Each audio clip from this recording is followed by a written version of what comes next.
Assalamualaikum warahmatullahi wabarakatuh. Suara Muslim Radio Network, satu nada dari Tulus, manusia kuat, dan semoga kita semua sebagaimana doa Tulus ya, menjadi orang-orang yang kuat, termasuk kuat menghadapi kondisi saat ini dalam beragam cobaan dan juga tentu ujian dari Allah Subhanahu wa taala. Semoga kita senantiasa kuat ya, menguatkan imun kita, menguatkan iman kita, menguatkan kesehatan kita sehingga semua dalam kondisi yang fit dan juga terbaik. Meskipun saat ini mungkin kondisi kita berbeda satu sama lain, tapi dengan semangat yang sama untuk senantiasa kuat, hidup kita insya Allah akan lebih semangat lagi. Saya Muhammad Nasir, senang sekali di hari Selasa yang penuh dengan semangat dan juga penuh dengan doa-doa terbaik dari Anda Mitra Muslim menemani dalam program Ranah Publik di pagi hari ini. Dan terima kasih untuk Anda yang sudah bergabung di Suara Muslim Surabaya ataupun juga di Suara Muslim Lumajang dan Suara Muslim Tuban serta Samar FM Tulung Agung atau melalui Pesona Wangi Banyuwangi. Dan pagi hari ini spesial karena juga live melalui YouTube Suara Muslim TV. Selamat bergabung bagi yang menyaksikan ya tayangan live YouTube pagi hari. Silahkan nanti juga bisa berinteraksi, bisa komentar, bisa sharing tema pagi hari ini. Dan di sambungan Zoom kita akan ngobrol dengan Pak Dr. Hufron SHMH, pakar hukum, dosen hukum di Universitas 17 Agustus Surabaya. Pak Hufron, Assalamualaikum. Waalaikumsalam warahmatullahi wabarakatuh.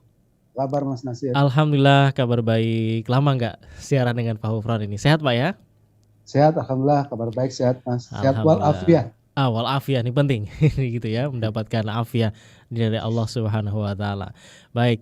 Pak Hufron, ini meskipun kita dalam kondisi tentu semua masih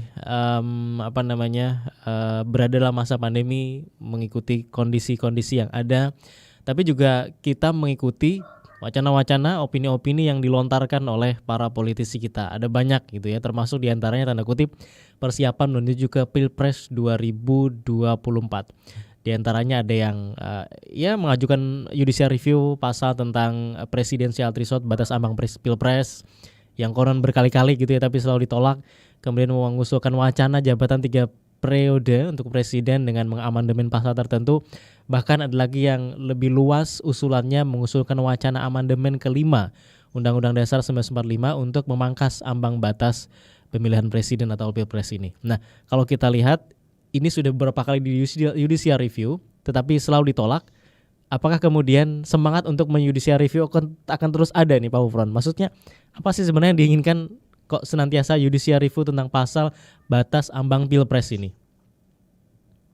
Terima kasih Mas Nasir, Mitra Muslim. Jadi kalau menurut saya hukum itu memang teks Mas, jadi butuh kontekstualisasi, butuh ditafsir gitu. Sementara soal tafsir itu adalah bicara soal kepentingan. Jadi tentu kepentingan pemerintah akan berbeda, atau pemerintah yang berkuasa tentu berbeda dengan kepentingan publik atau masyarakat. Judicial review itu terkait dengan ambang batas presiden atau capres, pencapresan presiden itu, atau presiden pernah 6 kali Mas. 6 kali ya? Ditolak oleh Mahkamah Konstitusi dengan alasan bahwa pengaturan tentang persyaratan yang 20% suara nasional atau 25% kursi nasional itu adalah open legal policy. Artinya bahwa itu adalah kebijakan yang terbuka untuk dibuat oleh presiden bersama pemerintah melalui legislasi. Yeah. Nah, sementara bagi mereka yang kemudian tidak setuju mengatakan bahwa itu adalah mengebiri hak konstitusional partai politik atau gabungan partai politik, di mana di pasal 6A ayat 2 itu hanya menyebut bahwa pasangan calon presiden dan wakil presiden itu diusulkan oleh partai politik atau gabungan partai politik sebelum pelaksanaan pemilihan umum, tanpa menyebut ambang batas gitu. Sementara di ayat yang terakhir disebut tata cara itu diatur. Yang diatur tata caranya, bukan menambah norma baru dengan tambahan ambang batas presidensial threshold atau syarat ambang batas pencalonan presiden wakil presiden. Pertanyaannya menarik sebenarnya Mas. Ya. Untuk apa dan untuk siapa sebenarnya sini diuji? Nah, kalau menurut saya ini kan hak warga negara yang menurut saya diwakili melalui partai politik. Tapi lebih jauh menurut saya juga dibuka peluang capresan dari jalur perseorangan.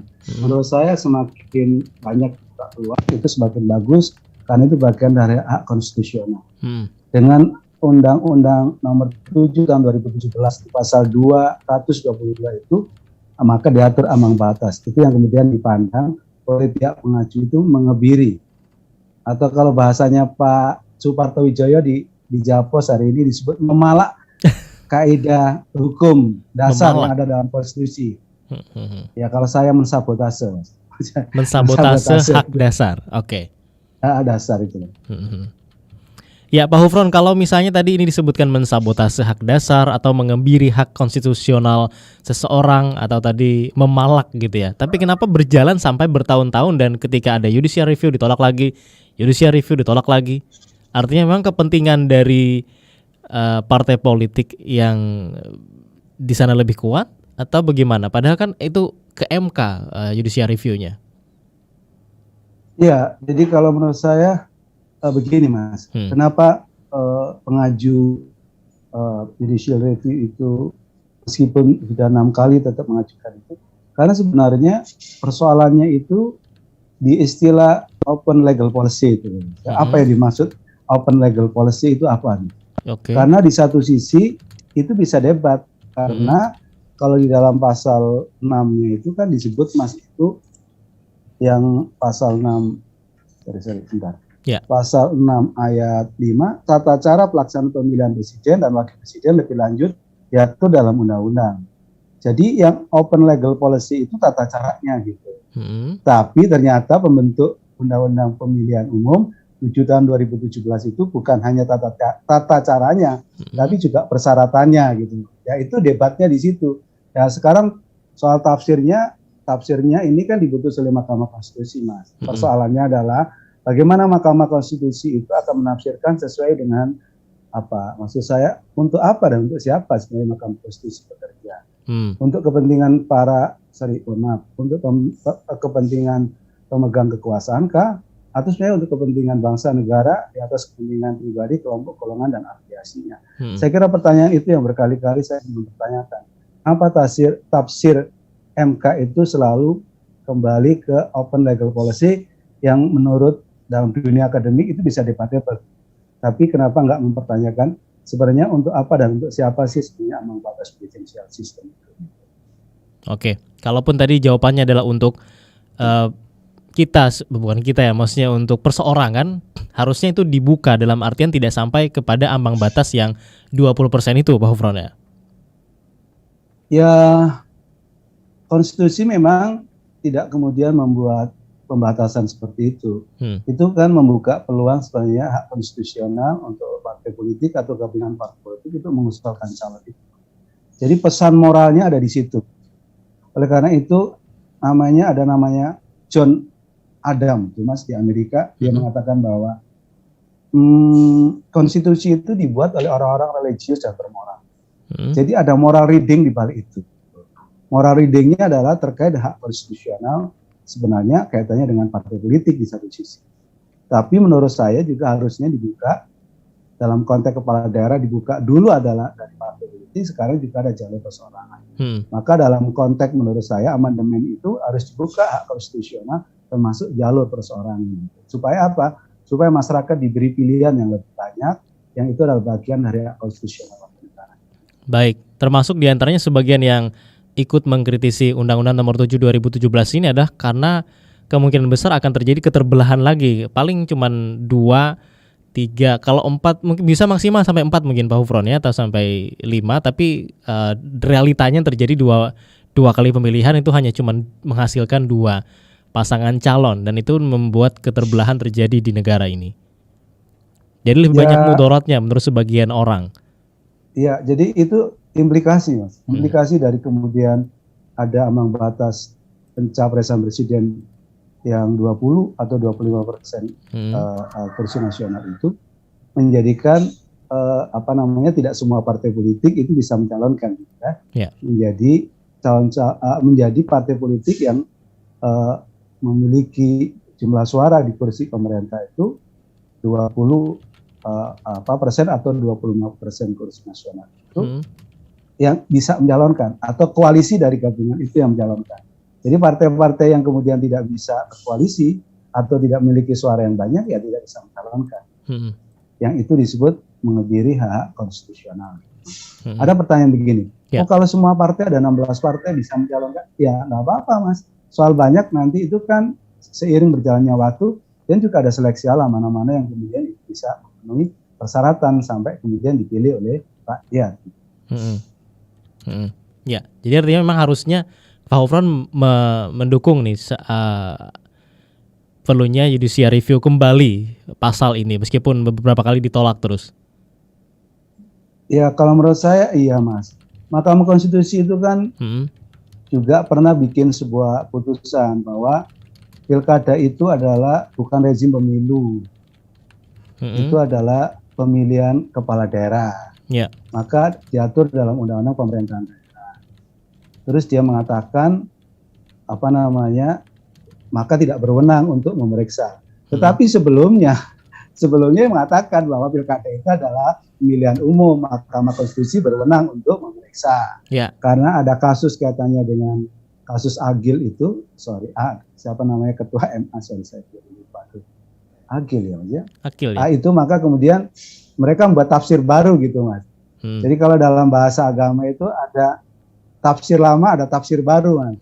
Tafsir baru mengatakan bahwa pemilihan kepala daerah itu adalah bukan pemilihan umum, tapi pemilihan kepala daerah yang aturannya bukan di Undang-Undang Pemilihan Umum, tapi ada di Undang-Undang Pemerintahan Daerah. Maka dia mengatakan tidak berwenang.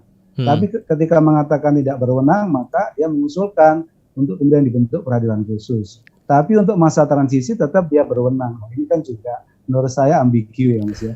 Kontradiktori kalau menurut saya. Di satu sisi mengatakan tidak berwenang, tapi masa transisinya begitu panjang. Hampir sampai ini 3-4 tahun tetap diperiksa oleh Mahkamah Konstitusi. Jadi artinya Pak Gufron ada kaul qadim dari MK sehingga upaya untuk judicial review ini akan terus dilakukan ya selama itu ada kaul qadim dan juga kaul jadid ini. Iya, jadi kalau dulu kan itu pileg dulu baru pilpres. Kalau sekarang ini kan serentak Mas, antara pileg dan pilpres. Ada kondisi yang berbeda. Jadi hukum ini senantiasa berbeda tergantung ilatnya ya Mas, kalau dalam bahasa. Ya, dalam bahasa itu tergantung situasi, kondisi, tergantung dinamikanya gitu. Jadi hukum itu tidak boleh statis, hukum itu harus dinamis, melihat teks dan konteksnya. Jadi harus ada kontekstualisasinya. Jadi harus ada situasi yang mempengaruhi saat ini seperti apa, dulu seperti apa, itu harus berbeda. Kalau ilatnya beda, hukumnya harus berbeda. Tidak boleh kemudian ilatnya beda, hukumnya tetap sama. Itu namanya ketinggalan.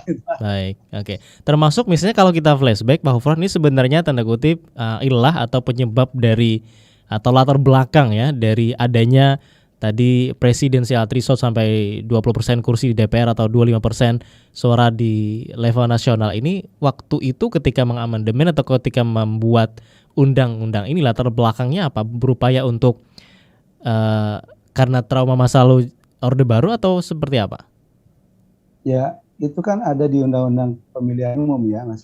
Itu bukan ada di dalam konstitusi. Konstitusi tidak mengatur soal persyaratan ambang batas.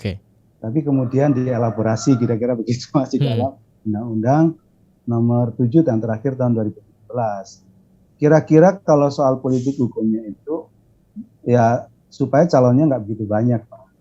Calonnya dibatasin gitu karena jumlah partainya banyak.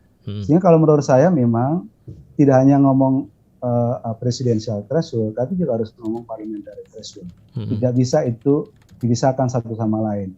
Jadi penyederhanaan partai politik itu adalah syarat kemudian penting ketika bicara dikaitkan dengan persyaratan pencalonan presiden. Gitu. Kalau ini multi partai dalam konteks presidensial system itu kan akhirnya munculkan koalisi-koalisi.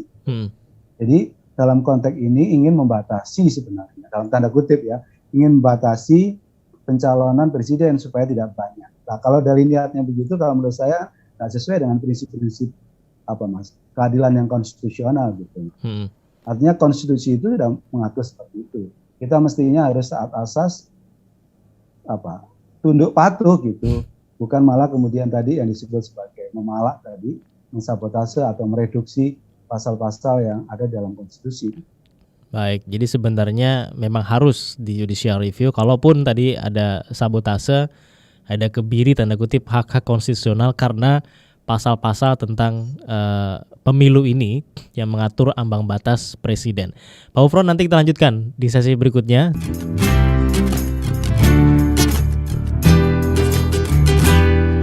Ya, pagi hari ini saya mengajak Anda untuk diskusi Mitra Muslim karena memang untuk urusan-urusan politik seperti ini sudah disiapkan dari sekarang tadi ya.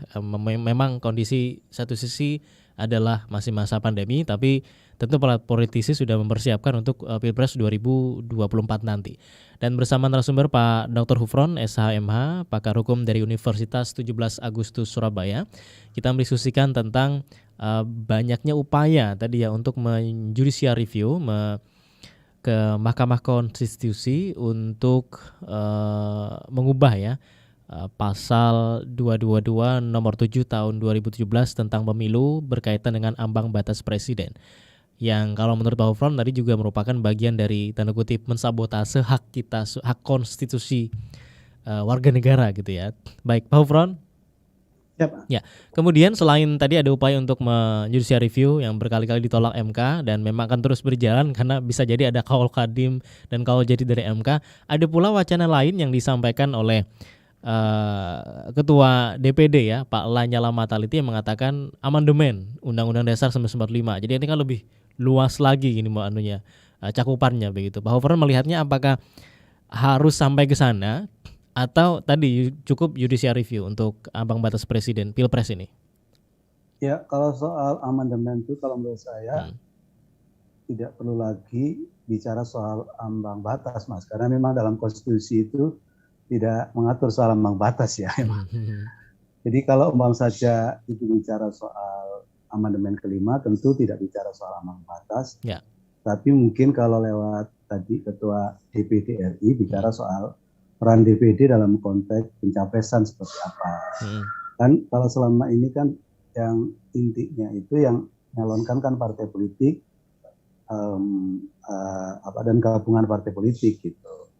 Dan kaitannya dengan peran DPD itu kan ternyata meskipun adalah dalam konteks sistem bikameral, artinya ada kamar 1, kamar 2, tapi kamar 2 ini dipandang kurang maksimal gitu, fungsi dalam konteks legislasi. Ya. Jadi dia hanya bisa mengusulkan beberapa rancangan undang-undang, tetapi dia tidak membahas bersama, kemudian tidak mengawasi bersama. Ya. Maka dipandang penting kemudian soal peran yang strategis dari apa istilahnya kalau di Amerika itu senator ya Mas, itu penting untuk kemudian dimasukkan dalam amandemen. Baik. Yang kemudian muncul juga bicara soal bagaimana kalau juga bicara soal penambahan kewenangan MPR untuk menetapkan garis-garis besar haluan negara atau pokok-pokok haluan negara. Yang ketiga yang kemudian itu yang rame yang bikin riuh itu soal kemudian tentang penambahan periode masa jabatan presiden yang udah diatur dalam konstitusi 2 kali masa periode jabatannya. Bagaimana kalau ditambah 1 untuk kemudian ada 1 tambahan periode masa jabatan presiden dalam perubahan yang terbatas amandemen kelima. Baik, oke, kita ke penelpon dulu Pak Ufron. Sepertinya ada yang mau bergabung di 0315624555. Assalamualaikum. Waalaikumsalam warahmatullahi wabarakatuh. Tumben mboten wonten pripun. Oke, ya langsung ke saya Bu. Bu Majid mau diskusi tentang amandemen undang-undang. Sewu Ustadz Dr. Gufron SHMH juga Ustadz Muhammad Nasir. Ya. Assalamualaikum warahmatullahi wabarakatuh. Waalaikumsalam. Sebenarnya kami orang tua yang usianya sudah 80, insya Allah jalan, dan belum tentu 24 itu masih ada umur. Tapi insya Allah saya ingin ulun rembuk meskipun saya awam politik. Begini ya, amandemen Pilpres di ambang batas gitu nggih. Sebenarnya amandemen itu sendiri artinya kan perubahan ya, penyempurnaan dan perbaikan. Nah, itu arti dari kamus ya. Tetapi sebenarnya itu perlu juga karena nyusul nggih. Yeah. Barangkali kalau nanti ada presiden baru akan lebih baik begitu loh. Tetapi secara hukum ya nyusul. Jadi kalau usul pada DPR ya belum tentu diterima usulan itu gitu loh. Yeah. Apa demikian? Mohon Baik. maaf, salah-salah. Assalamualaikum wabarakatuh. Ya, Waalaikumsalam warahmatullahi wabarakatuh. Assalamualaikum warahmatullahi wabarakatuh. Iya, kalau ke DPR, kalau kita lihat konstelasinya juga lebih banyak yang mendukung ambang batas ini tetap dipertahankan, Pak Ufron ya. Betul, Mas. Karena koalisinya kan koalisi pemerintah lebih besar. Iya. Oke. Jumlahnya lebih besar ketimbang yang koalisi non pemerintah. Jadi kalau mereka diajukan ke DPR kan satu suara ya Mas Ayu dengan pemerintah. Oke, Bu Majid terima kasih. Pak Ufron, kita harus kembali mengikuti kilas warta, jeda dan kilas warta. Nanti di sesi terakhir kita tuntaskan diskusi pagi hari ini. Terima kasih untuk jawaban-jawabannya, dan nanti setelah ini Mitra Muslim kita akan kembali berdiskusi. Terima kasih Bu Majid sudah bergabung, dan juga yang lain yang mau berinteraksi melalui WhatsApp juga boleh 0855300938, atau Anda bisa berkomentar ya di live chat YouTube Suara Muslim TV. Ranah Publik. Ya, selamat datang kembali Mitra Muslim di Ranah Publik. Saya Muhammad Nasir yang masih menemani Anda di sesi terakhir ini bersama narasumber kita Pak Dr. Hufron, pakar hukum dari Universitas 17 Agustus Surabaya. Dan terima kasih untuk yang sudah bergabung melalui telepon tadi ya. Kemudian masih ada kesempatan untuk berinteraksi atau melalui WhatsApp di 0855300938. Jadi kalau bicara amandemen tadi Pak Hufron, artinya terlalu luas untuk kasus ambang batas Pilpres, karena nanti bisa merambat ya kemana-mana, termasuk nanti juga bisa merambat pada jabatan presiden 3 periode yang sekarang juga sedang ramai diperbincangkan. Iya betul Mas. Artinya tidak perlu sampai ke sana ya, untuk kalau hanya untuk memangkas ambang batas Pilpres ini. Iya, karena sebenarnya persoalan ambang batas ini kan diatur di undang-undang. Jadi undang-undangnya aja yang kemudian dilakukan revisi untuk kemudian tidak mengatur karena tidak diperintahkan oleh undang-undang dasar. Ya, bagaimana mungkin tadi misalnya undang-undang mengatur sesuatu yang tidak diatur di undang-undang dasar, itu bisa dilaksanakan Pak Hufron?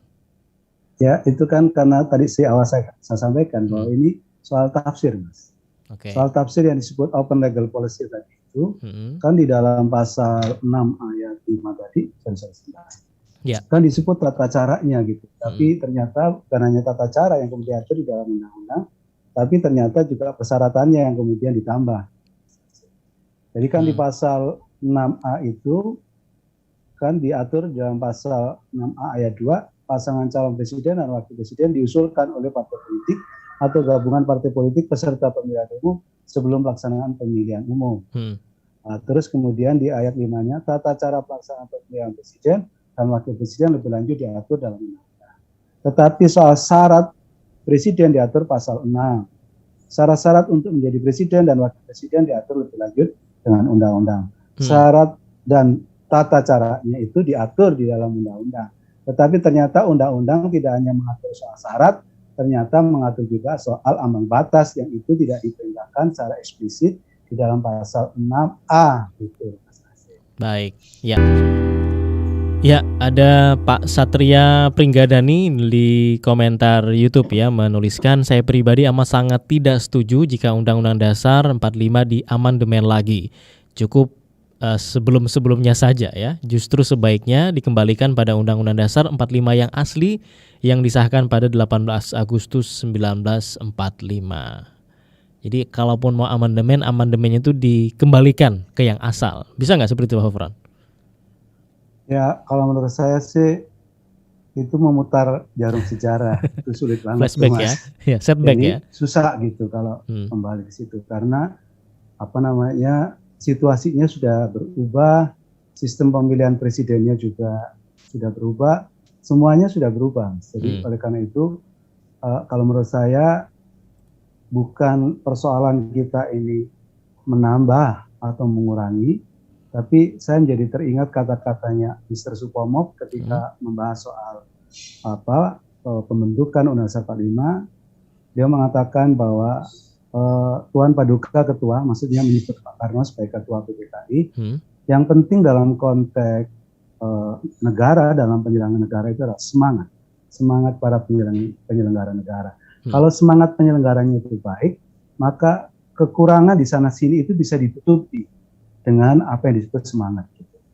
Jadi saya ingin mengatakan bahwa sebenarnya bukan persoalan berapa masa jabatan presiden atau wakil presiden, tapi seberapa banyak teladan yang diwariskan visi misi kepemimpinannya untuk para generasi yang akan datang. Jadi bukan soal lamanya, Mas, tapi soal warisan apa yang sebenarnya itu sebagai teladan bagi pemimpin-pemimpin berikutnya. Itu yang jauh lebih penting dari sekedar kemudian menambah atau mengurangi.